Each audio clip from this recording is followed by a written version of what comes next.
Content ക്ഷാമം രൂക്ഷമായി തുടങ്ങി യൂട്യൂബിൽ നിന്ന് തൽക്കാലത്തേക്ക് ഒരു ഇടവേള കാരണം എന്താ, കണ്ടന്റ് ക്ഷാമം അത് തന്നെ. അപ്പോൾ ഇന്നത്തെ നമ്മുടെ പരിപാടി, നമ്മളിപ്പോൾ എത്തിയിരിക്കുന്നത് വർക്കല ബീച്ചിലാണ്. ബീച്ചിലേക്ക് വന്നതല്ല, ഇന്നെൻ്റെ അമ്മയുടെ ആണ്ടാണ്. അപ്പോൾ ആണ്ടുബലിക്കുള്ള പരിപാടിക്ക് വേണ്ടി ഇങ്ങോട്ട് വന്നതാണ്. അപ്പോൾ നമ്മളിവിടെ വന്നപ്പോൾ കടൽ നല്ല കലിപ്പിലായതുകൊണ്ട് തന്നെ ആരും കടലിലോട്ട് ഇറക്കുന്നില്ല.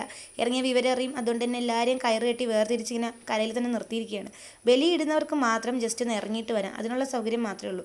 നമ്മളിവിടെ വന്നപ്പോൾ ഒരുപാട് പട്ടികളും ഒരുപാട് കകകളും ഒരുപാട് പ്രാവുകളുമുണ്ട്. അപ്പോൾ അവരെയൊക്കെ കണക്കൊക്കെ എണ്ണി അവിടെ കുറേ നേരം നിന്നു. പിന്നെ എൻ്റെ മോന് വെള്ളം കണ്ടപ്പോൾ തന്നെ ഇളക്കം കൂടി. ഇന്ന് ഒരുപാട് പേര് ബലിയിടാറുണ്ട് കേട്ടോ.